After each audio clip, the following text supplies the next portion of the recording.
chapter 4 of Engage and Grow. See, we're going to start looking now at the 6-step process to actually build employee engagement. It starts with the evaluation, which is what this chapter is all about. And then we'll go into the buy-in, how to do that, the unification process, then the alignment, and then of course the full engagement and the growth. But we're going to start with evaluation. So what is evaluation? To find out the starting point, basically. It's hard to go and do anything in business without knowing where we begin. So we got to evaluate from day one. Marshall, you do this in your coaching brilliantly. You evaluate people, and you have 6 questions that you love to use. So give us an idea of how it is that you evaluate just a CEO's performance, and then we'll look at it from a team perspective. Well, at the CEO level, I talk about feed forward and feed back. And then some people, because I talk about feed forward, which is looking at the future, how do we get the future, think that I'm putting down feedback. That's not true at all. Feedback is important to know where we are. Feed forward is how do we get to the next place. Well, you can't get to the next place if you know where the present place is. Where are we right now? So I'm big on evaluation. I'm going to share one tool for evaluation, though. I talk about it in my book, Triggers, and we've got an amazing research on this, and it relates to employee engagement. That is getting people to focus on their own level of engagement and asking people to evaluate themselves on 6 questions that begin with, did I do my best to? Did I do my best to, which is the essence of engagement, as Rich has talked about. Number 1, did I do my best to set clear goals? Now, rather than just saying, did the company set goals for me, did I do my best to set my own goals? Number 2, did I do my best to make progress toward achieving goals? Well, rather than did they help me, did I help myself? Number 3, did I do my best to find meaning? Rather than saying, did someone give me meaning, did I do my best to create meaning? Did I do my best to be happy? Rather than someone make me happy, did I do my best to make myself happy? Did I do my best to build positive relationships? Rather than asking just, do you have a best friend at work? Were you the best friend at work? Were you somebody else's friend? And then finally, did I do my best to be fully engaged? Did I take some responsibility for my own engagement? And our research on this is amazing. We've done a study now with over 3,000 people. Our results are roughly as follows. People that just do this every day for 10 days, 10 days later report 46% of people say I got better at everything. 75% said I got better on 4 of the 6 items. 94% said I got better at least 1. About 6% stay the same, and less than 1% say things got worse. Why? Every day, back to evaluations, these questions get me to evaluate my own effort. My own, did I do my best? And I think both are important, by the way. I think it's critical to look at the organization. How are we evaluating the organization, what the company's doing, and simultaneously to have each person to take responsibility for himself or herself. Now, Mark, 360s are a big part of this because it's not just feedback about you, it's feedback from others. And you guys use a lot of that, the ability to get that result with people because you look at what other people perceive of them. Exactly. And I think engagement, the evaluation of engagement is, sometimes we go with a gut feel and say, I think all my employees are engaged, and I feel like they're engaged. But deep down, we kind of denial of it. You work with some great CEOs who have amazing gut feels for stuff, but the science of doing it is also part of what you do with all of the work you do at Stanford and stuff. So there's a science to evaluation and there's a gut feel. Debate those 2 things for me. Well, I think we need to be connected with our hard force. We have to really care, which is the point that you've all been talking about here, being humanistic and realizing that we come to work for meaning. We come to be engaged in anything because we care about it. We actually give a damn.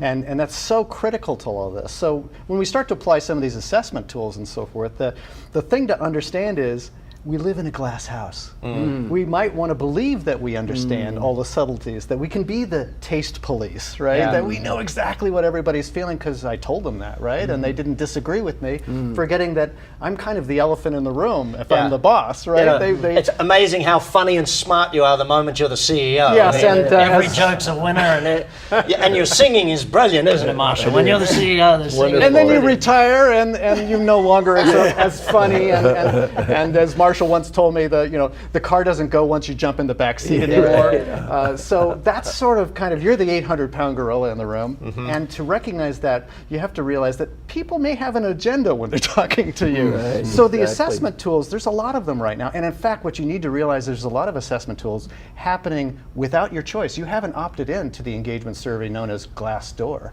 There's a rating on your company already. There's a conversation being held about you now. You can't be in denial about whether people are in agreement, and it might not be the healthiest conversation if you're not a part of it. So think about all the tools that are out there right now. Glassdoor is one of them. That's a conversation that's happening among people who have a view about your business. Right. There's a couple of others that are important in terms of engaging people that are better than just the annual reviews or the 360s. Murmur and Pulse, these are both that are continuous sort of feedback mechanisms. You run them. You can decide what the questions are in the profiles. It's an app on the phone. It's a way to continuously pursue those careers and get a sense of whether people are connected with you. It's a little bit like watching the political returns over time. That's The bouncing ball. It's infuriating, but the problem is you can either decide to be open and understanding that you're being evaluated, or you could decide to be in denial about that, but the engaged employees will be talking to you about that. There's another tool that I'd love to mention. It's called BetterWorks, which integrates this with how goals are being achieved. So people are getting rid of their annual review process, and what they're doing is attaching, here's transparently what I'm trying to achieve. Maybe Marshall could help me, maybe Brad could help me, maybe you could help me. And how am I doing on this? Well, I'm pretty good at one. The other 4 I could really use a lot of help with. So being able to, when you think about these assessments, think about how to make them empowering and operationalizing the business. How are they connected to the goals for continuous achievement? It's really important. To start the whole process of building an engaged and growing company, Rich, you have to start with the evaluation. It's like you have to draw a line in the sand and say, let's set a bench. Let's find what the benchmark is right now. Before we get to how to do that, I want you to touch on how surprised are most CEOs or business owners when they actually see, because you use a simple 9-question survey. I mean, it's got to be scary for them to do it. Let's deal with those 2 issues, how scary it is to ask, but also then how surprising it is for many of them. So majority of the companies we work with around the world, and there's a theme, and the theme quite simply is it's the leader that is the problem. Okay, and they don't know how to get what they want. And so when you go there, say we've got this quick survey, they can obviously go a bit white in the face and a little bit concerned, because they've said, we've tried this in the past, because they do a lot of surveys, as Mark was alluding to, nothing happens. It's not my responsibility. It really is a critical comment we get all the time, and whose responsibility is it? And we don't know what to do. And that's just the comment. We've tried everything, Rich. Okay, well, let's try a different way. And So, but when they do the survey and they get the feedback that, as you mentioned one before, that they had, 11% or something, and most of them, because we all have a little bit of an ego as CEOs of our own companies, we would assume that, my company's pretty good. My engagement levels are 70, 80%. You just know that, don't you? And that's the thing. When they do the survey and it comes back to them at 20% or 11%, do you have to pick them up off the floor, or? Quite often, they'll fight you on it, and so we're just the delivery man. We're just the postman delivering the results, and that's the one that the survey that I think is most critical. It's how many people care. If you want engagement, you can problem solve along the way with these broader engagement surveys, but at its core, we need to get people on the boat. And in today's world, we're all about small teams. Okay, you get like a football team.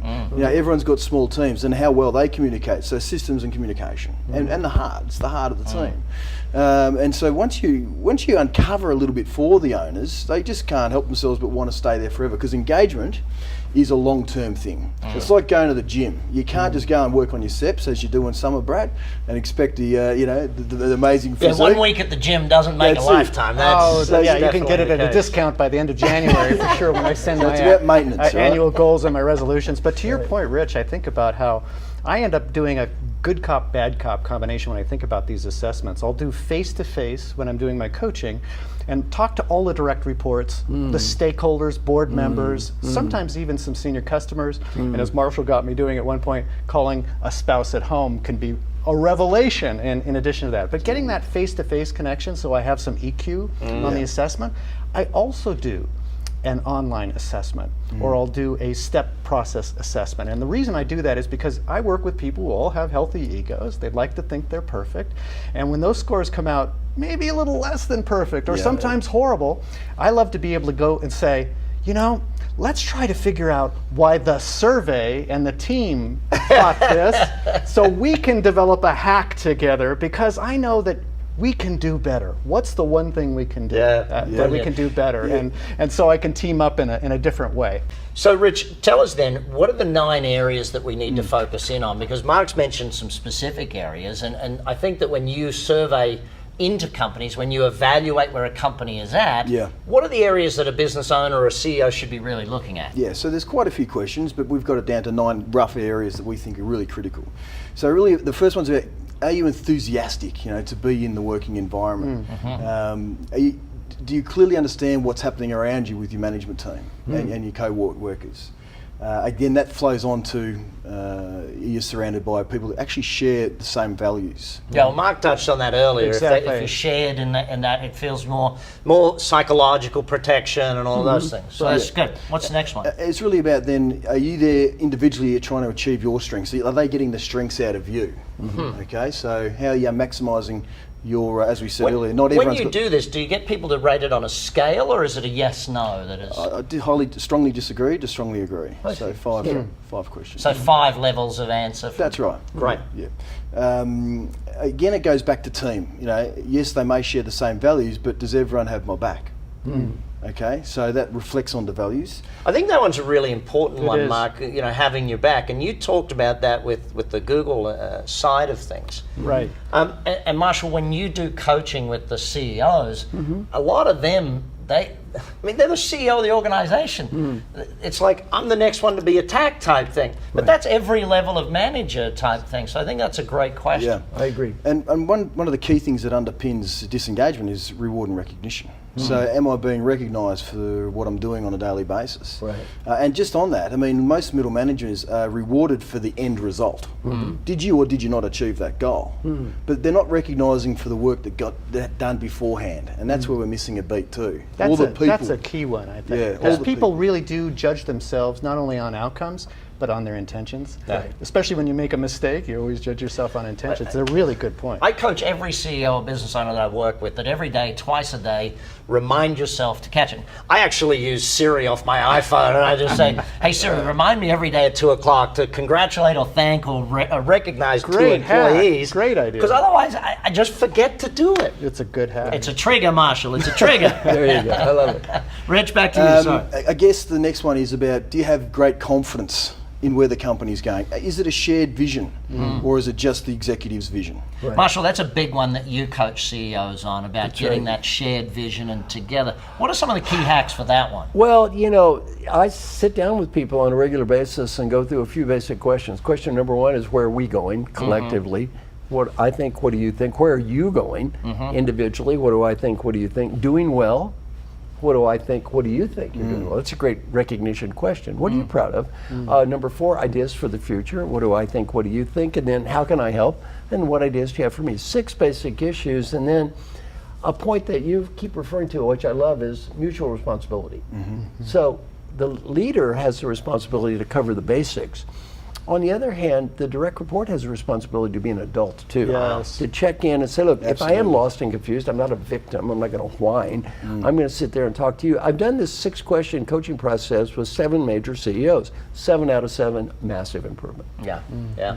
So Rich, finish us off. Okay, I guess the last 2 is all about how are you challenged to grow yourself? I guess it goes back to Marshall. How are you becoming engaged in the organisation? Right. And lastly, it's would you recommend someone to work in this organisation? Yeah, I think that one, would you recommend someone to work here? Yeah. That's going to kill a lot of companies, I think. That's going It to... could, but you know, the best people always find the best people. You're trying to build a bench. If you can have them be your recruiting team, there's no better sale. I you love could that close. question. I was It's a 21 great when my question. dad taught me that lesson. I went to him and said, you know what, Dad, I just can't get good people. And my dad turned to me, he's a very blunt, dry man. He says, Brad, you get the people you deserve. You're an average manager running an average company. Highest caliber employee you're getting, average. Right. So, Great insight. yeah, you can see where I got my motivational streak from, obviously. Good feedback. So, evaluation, you can do it yourself. a gut feel as a starting point, but technically we've got to look at some of the outside sources. And I guess we've got to draw a line in the sand and say, it's time to evaluate where we're at if we're going to make this decision to move. I love it.